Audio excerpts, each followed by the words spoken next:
جشن قرآن مجید فرقان حمید گدرپور ward number 11 چاند مسجد بس اڈا کالونی میں منایا گیا۔ بہت ہی جوش و خروش کے ساتھ انشاءاللہ جشن قرآن مجید منایا جا رہا ہے اور نماز تراویح بھی پڑھی گئی، دعائیں بھی کی گئیں اور سب کے چاہیے حوض کوثر میں بھر بھر کے جانا چاہیے، پرسرات کا راستہ جو ہے وہ آسان چاہیے، شفاعت مصطفیٰ چاہیے، جنت میں حوریں چاہیے، اللہ کے رسول کا دیدار چاہیے۔ اگر پوچھا جائے کہ دیدار کے لیے رب کی بارگاہ میں سجدہ کرنا پڑے گا تو سجدہ نہیں کریں گے، دولت جتنی چاہو اتنی دے، سجدہ نہیں کریں گے۔ دیوانے تھے، اللہ کے رسول نے کہا تو رونے لگے۔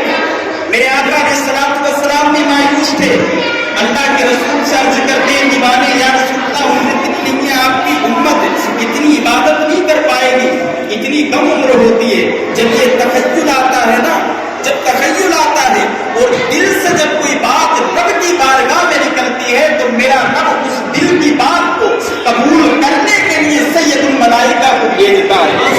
جب دل میں یہ بات، یہ وسوسہ، یہ عشق نے امنگ ماری کہ اتنی عبادت کی ان لوگوں نے، اللہ کو راضی کیا، ہماری اتنی عمر نہیں ہے، ہم خدا کو کیسے راضی کریں گے، ہم تو گناہگار ہیں۔ جب یہ مایوسی کے آثار صحابہ اکرام کی پیشانی پر نظر آئے تو اللہ رب العزت نے حضرت جبرائیل کو وحی لے کر کے اپنے محبوب کی بارگاہ میں بھیجا اور وحی نازل کی، اِنَّا أَنزَلْنَاهُ فِي لَيْلَةِ الْقَدْرِ، ہم نے تمہاری امت کے لوگوں پر محبوب گھبرانے کی ضرورت نہیں ہے، عمر اگرچہ کم ہو لیکن تیری امت کے دلوں کے راز کو ہم نے پڑھ لیا ہے۔ لیکن دیوانے جو ہیں وہ میری عبادت کرنے کے لیے اپنا شوق، اپنا جذبہ، اپنے ایمان کو تازہ رکھتے ہیں۔ یاد رکھنا محبوب انہیں خوشخبری سنا دو، اگرچہ بنی اسرائیل کے لوگوں نے، نبیوں نے ہزاروں سال عبادت کی ہے لیکن ان کی 1000 سالوں کی عبادت پر میں نے تمہارے امت کے لوگوں پر رمضان کے مہینے میں ایک رات کو نازل کیا ہے، جس میں میں نے کلام پاک کو نازل کیا ہے، وہ قدر والی رات ہے، وہ قدر والی رات ہے۔ وما ادراک ما لیلۃ القدر، کون ہے ایسا جو قدر کی رات کو نہیں پاتا ہے؟ کون ایسا ہے جو قدر کی رات کو نہیں پاتا ہے؟ لیلۃ القدر کی رات آپ میں سے کچھ ایسے ہوں گے جن کی زندگی میں کم سے کم 60 مرتبہ آ کر کے چلی گئی لیکن آپ نے گناہوں سے توبہ نہیں کی۔ جتنے ایسے ہوں گے جن کی زندگی میں 50 سے 45 مرتبہ لیلۃ القدر رب کی وہ مقدس رات جو اللہ کے رسول کے صدقے میں ہمیں ملی، گناہوں سے ہم نے کبھی توبہ نہیں کی، کبھی رب کو راضی نہیں کیا، بلکہ ہم ایسی راتوں میں غفلت کی چادر اوڑھ کر بستر استراحت پر سو جاتے ہیں۔ اللہ فرماتا ہے، آگے فرمایا لیلۃ القدر خیر من الف شہر، یہ محبوب خوشخبری دے دو، میں نے ان کے دلوں کو پڑھ لیا ہے، یہ میری عبادت مجھے راضی کرنے کا جذبہ رکھتے ہیں۔ آپ جذبہ رکھو، یقیناً میرا رب تمہارے دلوں کو بھی پڑھنے والا ہے، لیکن حضرت ہمارے اندر نہیں ہے۔ ہم تو 5 وقت کی نماز میں فونیاں مارتے ہیں، تراویح کے حالات ایسے ہیں جو سنت کی گئی ہم پر، اس تراویح میں ہمارے حالات یہ دیکھو، کلام پاک کی توحید، رب کی توحید، نماز کی توحید، مسجد کے تقدس کو پامال ہم نے 27 تراویحاں پڑھ لی۔ ایک تراویح تیری بخشش کرا سکتی ہے نادان، لیکن دل سے ہونی چاہیے، جس میں اللہ کی رضا ہونی چاہیے۔ آگے فرمایا گیا تنزل الملائکۃ والروح فیہا بإذن ربہم من کل امر، یہاں پر نازل ہونے والی جو شے ہے تو ملائکہ فرشتوں کی جمع ہے مدد کی۔ اب تفسیر ابن راضی میں آتا ہے، تفسیر ابن کثیر کے اندر آتا ہے کہ فرشتوں کی جو 50,000 فرشتوں کی جماعت ہے نا، وہ رب کی بارگاہ سے اس رات میں آتی ہے، کب سے؟ مغرب کے بعد سے۔ ہمارے حالات دیکھ کر کے جائے گی، کسی کے پیر ترچھے ہیں، کسی کے پیر موٹے ہیں، کوئی شور ہوگا میں مشغول ہے، کسی کی زبان کچھ ہے، کوئی کچھ ہے، یہ مغرب کے بعد سے۔ آگے فرمایا بِإِذْنِ رَبِّهِمْ، یہاں پر روح سے مراد ایک فرشتہ ہے جس کے تعلق سے مفسرین اکرام لکھتے ہیں کہ اس کی شکل پوری فرشتے کی طرح ہے لیکن اس کا چہرہ انسانوں کی طرح ہے۔ اللہ رب العزت جب میدان محشر میں فرشتوں کی جماعت کھڑی ہوگی، اس فرشتے کی پہچان الگ ہوگی، تو صرف ليلۃ القدر کی رات میں ہی اللہ رب العزت زمین پر نازل کرتا ہے. کیوں کرتا ہے؟ افطاری لانے کے لیے، آپ لوگوں کی سحری لانے کے لیے، آپ کے نذرانے لانے کے لیے نہیں. آپ وجہ تلاش کرو، یہ فرشتوں کی جماعت آتی کیوں ہے؟ کیوں آتی ہے فرشتوں کی جماعت؟ تو مفسرین اکرام علامہ ابن حجر اسقلانی اس تفسیر کے لیے کہتے ہیں کہ فرشتوں کی جماعت، میرے رب نے جو اپنے محبوب کی امت پر یہ 1000 مہینوں سے افضل ہونے والی رات کا انعام رکھا ہے، تو اس رات میں جو لوگ اپنے رب کو یاد کرتے ہیں، اپنے رب کی بارگاہ میں پیشانی کو جھکا کر کے روتے ہیں، اپنی آنکھوں سے آنسو نکال کر اللہ کی بارگاہ میں توبہ کرتے ہیں کہ مولا اگلی رات اگلے سال کی میری قسمت میں ہو یا نہ ہو، مجھے رمضان کا مہینہ ملے یا نہ ملے، لیکن آج ملا ہے، میری قسمت کے ستارے بلندی پر ہیں، رب قدیر میں اس رات کو رائے گا نہیں جانے دوں گا، میں تیری بارگاہ میں سر جھکا کر اپنے گناہوں پر شرمندگی کے ساتھ آنسو بہاتا ہوں. میرے آقا فرماتے ہیں کہ وہ فرشتوں کی جماعت ایسے لوگوں کے لیے آسمان سے آتی ہے، دعائیں مغفرت کرتی ہے، 50,000 فرشتوں کی، لیکن ہم آنسو نہیں بہاتے. نہیں بات ہے، نہ فرشتوں کی دعا کی ضرورت ہے، نہ ائمہ کی دعا کی ضرورت ہے، نہ ولیوں کی دعا کی ضرورت ہے. حضرت کا علم لدنی ہے، امیر حضرت وہیں سے آئے ہیں لکھے پڑے ہوئے. یہ قوم ایسی ہے، اللہ فرماتا ہے کہ اندر شعر کے اندر کسی شاعر نے پڑھا اچھا کہ رب نے اس قوم کی حالت کبھی نہیں بدلی، رب نے اس قوم کی حالت کبھی نہیں بدلی، نہ ہو احساس جس قوم کو اپنی حالت بدلنے کا. ہمیں احساس نہیں ہے، آج ہم مارے دھارے پھر رہے ہیں. آج دیکھا مسجدوں کے تقدس کو، تھوڑی بات بری لگے گی، میں بتاؤں حافظ قرآن کا مقام کیا ہے. میں مبارکباد دیتا ہوں اور دعا کرتا ہوں رب قدیر کی بارگاہ میں ان بچوں کی زندگیوں میں، علم میں، عمل میں اور ان کے علم لیاقت میں رب قدیر بے پناہ برکتیں عطا فرمائے. خوش نصیب ہے وہ والدین جنہوں نے اپنے بچوں کو حافظ قرآن بنایا، حدیث پاک سنے. میرے آقا فرماتے ہیں دنیا کا کوئی ٹھیکیدار نہیں، بلکہ میرے آقا جن کی زبان کبھی جھوٹ نہیں بولتی ہے، اگر نبی بولے تو صداقت کی ذمہ داری میرا رب لے. میرے آقا فرماتے ہیں من حفظ قرآن وعمل صالحا، جس نے کلام پاک کو حفظ کیا اور اس پر اچھا عمل پیدا ہوا، یلبسہ تاج والداہ فی یوم القیامت، ایسے حافظ قرآن کے والدین کے سروں پر قیامت کے دن ایک تاج سجایا جائے گا. اور تاج کی کیفیت ملاحظہ فرمایا، میرے آقا نے فرمایا ضوءہ افضل من الشمس، وہ جو تاج ہوگا نا حافظ قرآن کے والدین کے سروں پر، میرے آقا فرماتے ہیں ضوءہ افضل من الشمس، اس کی روشنی جو ہوگی تاج کی وہ آسمان کے سورج سے چمک میں زیادہ ہوگی. لوگ قیامت کے دن پہچانیں گے کہ یہ جو والدین ہیں ان کے یہ وہ ہیں جنہوں نے اپنے بچوں کو حافظ قرآن بنایا. آگے ایک حدیث پاک میں فرماتے ہیں، اللہ کے رسول حضرت ابی درداء سے روایت ہے، فرمایا کیا فرمایا؟ فلما تدعوا اجنحة لطلب طالب العلم، فلما تدعوا الملائکة اجنحة لطلب طالب العلم، فرشتے نوری مخلوق، آج آپ چپلیں دیکھتے ہیں، ہم لوگ دیکھتے ہیں حافظ قرآن چپلوں میں جا رہا ہے، چپلیں نظر آتی ہے، حضرت جبرائیل کے پر نظر نہیں آتے. اللہ کے رسول فرماتے ہیں کہ جب ایک حافظ قرآن علم دین سیکھنے کے لیے جاتا ہے تو اللہ کے فرشتے اسے راضی کرنے کے لیے اپنے نوری پر اس کے پیروں کے نیچے بچھا دیتے ہیں.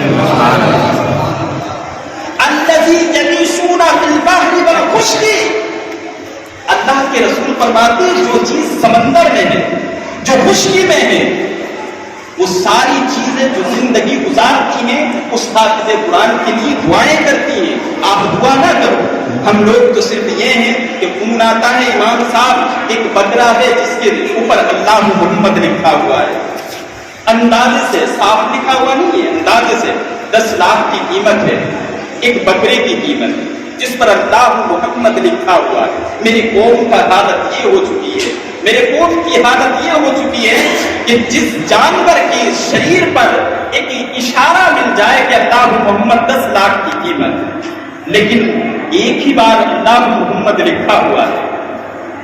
یہ وہ حافظ قرآن ہیں جنہوں نے وہ کلام پاک کو اپنے سینے میں محفوظ کیا، اگر چند مشینیں بکرے کے شریر پر چلا دی جائیں تو بال صاف ہونے سے اللہ محمد مٹ سکتا ہے، لیکن ان حافظ قرآن نے ایک نہیں بلکہ متعدد جگہ پر اللہ اور اس کے رسول کے نام کو سینے میں ایسے محفوظ کیا ہے کہ دنیا کی کوئی توپ اگر ان کے لگ جائے تو کلام پاک کے وہ جو اللہ اور رسول کے نام ہیں ان کے سینوں پہ چھپ چکے ہیں، دنیا کا کوئی مسیحا انہیں مٹا نہیں سکتا ہے۔ جب تک سانس ہے تب بھی اللہ اور اس کے رسول کے نام کو اپنے کلیجے میں لکھ کر لے کر کے جاتے ہیں، قبر میں جاتے ہیں تب بھی ان کے سینوں پر اللہ اور رسول کا نام مکتوب ہوتا ہے، میدان محشر میں جاتے ہیں تب بھی۔ لیکن حالت دیکھو، کبھی 5 یا 10 لاکھ حافظ قرآن کی قیمت ہم نے نہیں لگائی، حافظ قرآن کی قیمت کبھی ہم نے نہیں لگائی۔ ہم لوگ جو شریعت سے دور رہتے ہیں، آج دیکھا ہوگا کوئی بھی معاملہ آتا ہے بکرا بحث ہو جاتی ہے، تھوڑا سا یہ اپنے باخدا اس میں کوئی بھی میری طرف یہ مت سوچنا کہ امام صاحب کس طریقے سے کہہ رہے ہیں، لیکن آپ خود غور کریں، جب ہم عید قربا کے لیے بکرا خریدنے کے لیے جاتے بحث ہوتی ہے کہ نہیں ہوتی ہے؟ لیکن کبھی مساجدوں کے اندر ایسی بحث ہوئی ہے کہ نہیں حافظوں کو اتنا نذرانہ دیا جائے گا، اونچی اس نے کلام پاک کو حفظ کیا ہے، پتہ نہیں آئندہ سال انہوں نے ہماری سماعتوں تک، ہمارے دلوں اور کانوں کی دہلیز تک کلام پاک جیسی مقدس آواز کو پہنچایا، پتہ نہیں ایک سال تراویح میسر ہو یا نہ ہو، ان کی ہم قیمت زیادہ لگا۔ یہ قوم کی حالت ہے، کیسے تبدیل ہوئی؟ فائدے ان کے جانتے ہیں آپ لوگ؟ کلام پاک سنا کر کے چلے گئے، پتہ ہی نہیں ہے ہمیں فائدے، آپ جانتے ہیں فائدے سنو آپ۔ اللہ کے رسول سے پوچھا گیا آپ لوگ عبادت میں آپ کے نذرانے یا آپ کے کچھ یہ سنت رسول ہے، کلام پاک سنا کر کے نذرانے دینا، یہ صحابہ اکرام سے منقول ہے اور ان کے عمل پیرا ہوتے ہیں ہم لوگ، باقی اس سے کچھ نہیں ہوتا۔ آپ دیکھیں عبادت جو لینا ہے وہ رب لیتا ہے۔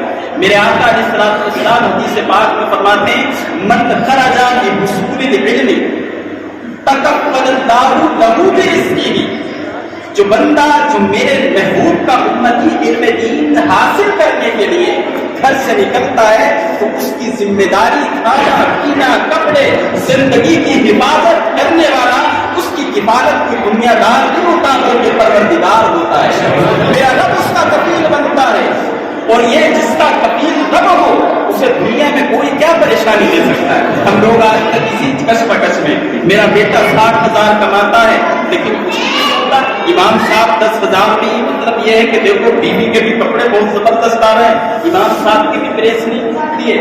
میرے رب نے مجھے اپنا کفیل بنا کر کے میرے رب نے اپنے آپ کو میرا کفیل بن کر کے میری جو ہے ذمہ داری لی ہے، تو مجھے بھی رب کا کفیل بننا چاہیے۔ اب آپ سوچیں مولویوں کا حافظ قرآن جب نکلتا ہے جس بستی سے، ہم لوگ تلاش نہیں کرتے، آپ میں سے کوئی اتنا غیرت مند آدمی ہے کلام پاک کے اوپر کا جسنان کو اٹھا کر کے تم کو ٹھوکر مار دے؟ ہے کوئی آپ میں سے ایسا؟ یا کوئی ایسا ہے جو اپنی ٹھوکر نہیں بلکہ اسے پھینک دے یا گالی دے دے؟ کلام پاک کے اوپر ایک کپڑا ہے جس کی قیمت 20-25 روپے میٹر کی ہو سکتی ہے، یہ قیمتی نہیں ہوتے۔ کوئی ہے غیرت مند جاہل سے جاہل آدمی اس کلام پاک کے اوپر جو کپڑا ہے جو کئی سال سے دھلا نہیں ہے اس کو آنکھوں سے لگاتا ہے؟ کیوں لگاتے ہیں آپ کو پتا ہے؟ کیوں لگاتے ہیں؟ وجہ کبھی سوچیے؟ کس نے اپنے اندر کلام پاک کو محفوظ کیا؟ یہ کلام پاک کا جز بنا، کلام پاک کو گند سے بچانے کے لیے، کلام پاک کو گندگی سے بچانے کے لیے یہ اس کا کور بنا۔ تو یہ جو بے جان کپڑا ہے اسے ہم آنکھوں سے لگاتے ہیں، جس سے چرا کر کے کوئی کلام پاک بھی لے کے جا سکتا ہے، جس سے کلام پاک کو آگ اگر لگ جائے تو آگ سے تھوڑی سی حفاظت کر سکتا ہے۔ لیکن وہ حافظ قرآن جو ایسا جسدان بنا کہ دنیا کا کوئی بھی دھرندر کلام پاک کی طرف انگلی اٹھانا تو دور کی بات ہے، تصور بھی نہیں کر سکتا ہے کوئی جو حافظ قرآن کے کلیجے سے کلام پاک کو نکال لے، نہیں نکال سکتا۔ تو جس نے کلام پاک کی ایسی حفاظت کی کہ دنیا کی نگاہیں، دنیا کی بارود بم کچھ نہیں بگاڑ سکتی، ایسا جسدان بنا، آج ہم نے گالیاں دیتے ہوئے نظر آتے ہیں، توہین کر آج ہم ان لوگوں کا تقدس پامال کرتے ہیں. حافظ قرآن بستی سے گزرتا ہے, میرے آقا فرماتے ہیں جس بستی سے ایک حافظ قرآن کا گزر ہو جائے تو تم دیکھتے ہو اللہ کے 50,000 فرشتے اس کے پیروں کے نیچے اپنے پر بچھا دیتے ہیں اور اس بستی سے بلائیں اٹھا لی جاتی ہیں, بلائیں اٹھا لی جاتی ہیں.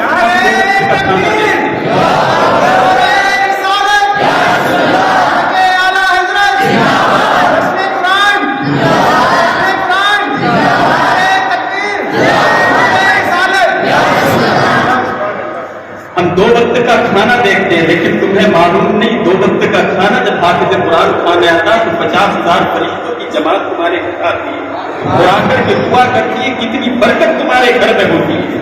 اب یہ دیوانوں کو بتایا تو حافظ قرآن کی عزت کرنے لگے, ہم لوگ نہیں کرتے. اس کے بعد میں صحابہ اکرام نے پوچھا یا رسول اللہ یہ تو زندگی کے مراحل ہیں, جب زندہ ہوتا تو حافظ قرآن جاتا ہے تب یہ عالم ہے, اگر انتقال ہو جائے موت سے کسی کو چھٹکارا نہیں ہے, موت سے کس کو رستگاری ہے. آج کسی اور کی تو کل ہماری باری ہے. موت کسی کے ساتھ جو ہے وفاداری نہیں کرتی ہے, جس کی وقت پہ آئے گی نکلے گی نہیں. تو مرنا سب کو ہے, لالچی وہ بھی تھے ہم بھی ہیں لالچی, لیکن فرق ہے دونوں میں.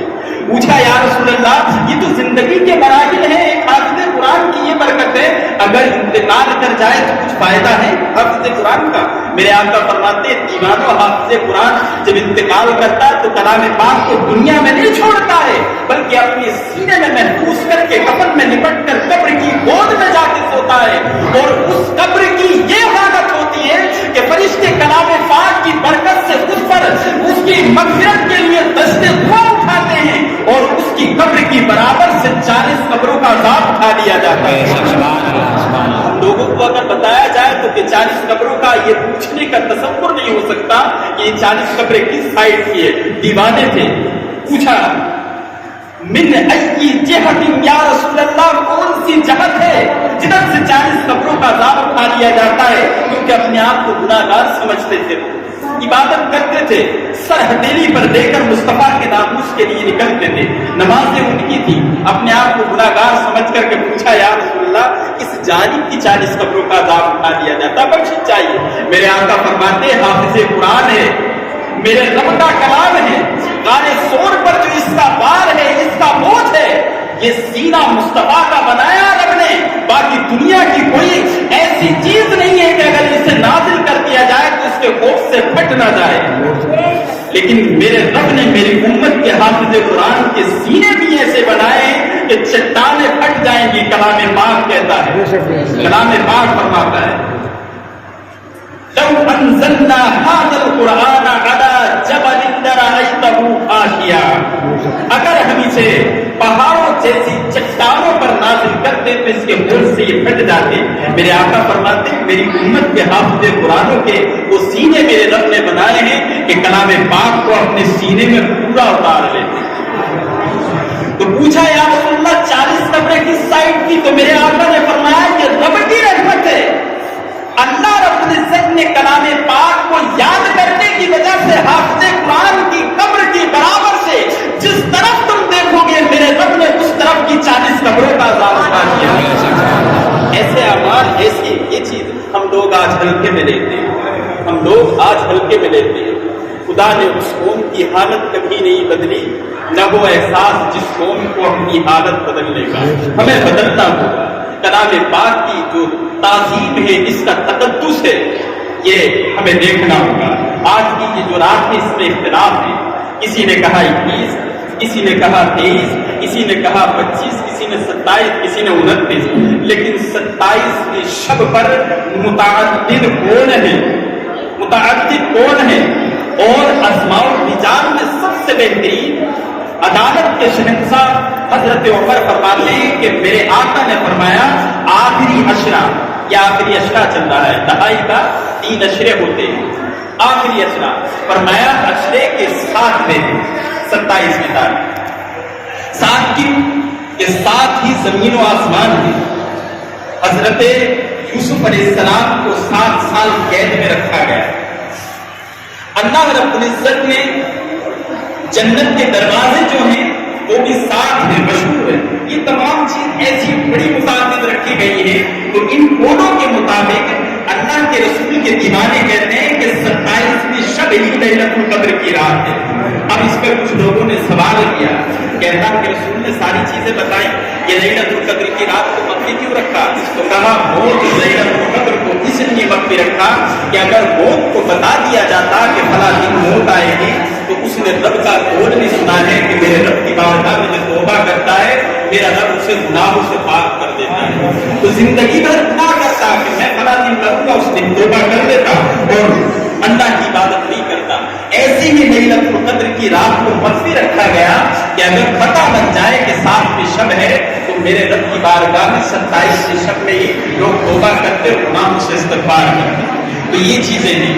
آج کلام پاک کا اختتام ہوا ہے، الحمدللہ تراویحوں کا نہیں۔ آپ لوگ تراویحوں کو ہلکے میں نہ لیں، تراویح سنت موقعہ میں سے ہیں اور یہ کلام پاک جو تھا اس کی عبادت، اس کی قرات الگ تھی۔ تو کل سے انشاءاللہ تراویح بھی ہوں گی اور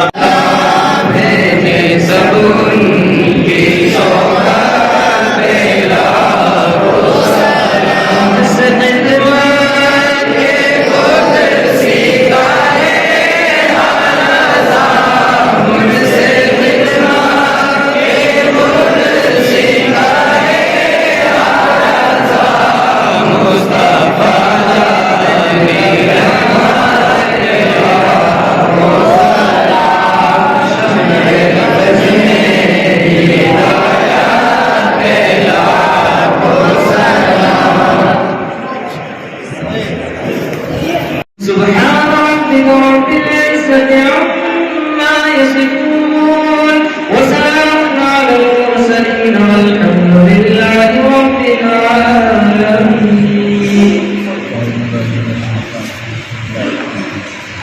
بسم الله الرحمن الرحيم اللهم صل على سيدنا ومولانا محمد وعلى الجود والكرم منبع العلم والحلم والحكمة صلاة وسلام عليك يا رسول الله صلى الله تعالى عليه وسلم۔ پروردگار عالم جل مجدہ تیری رحمت سے، تیری عطا سے، تیری قدرت سے آج ہماری مسجد میں 27ویں شب جو کہ لیلۃ القدر کی رات ہے، پروردگار عالم اس مقدس رات میں تیرا مقدس کلام پائے تکمیل کا ہوا حد قدیر بعض اکرام نے سنا اور سنایا، سامعین نے سنا اور تراویح کی بہاروں سے لبریز ہوئے۔ پروردگار عالم پڑھنے میں اور سننے میں جو بھی پسند سے فرمائے لفظ سے سرگرمی ہے، پروردگار عالم آج کی رات کے صدقے تبسم سے اسے معاف فرما کر اس کلام پاک کی تلاوت کو اپنی بارگاہ میں قبول فرما۔ پروردگار عالم ہماری بستی کے تمام جملہ افراد نے مل جل کر فاتحہ خوانی کا اہتمام کیا، اس میں نذرانہ اور اپنی محنت و مشقت کے ساتھ نام میں، درہم میں، سخن میں جس طریقے سے نے حصہ لیا، وعافية الأبدان وشفائها ونور الأبصار وزيائها وآله وصحبه دائما أبدا سبحان ربك رب العزة عما يصفون وسلام على المرسلين والحمد لله رب العالمين وحق لا إله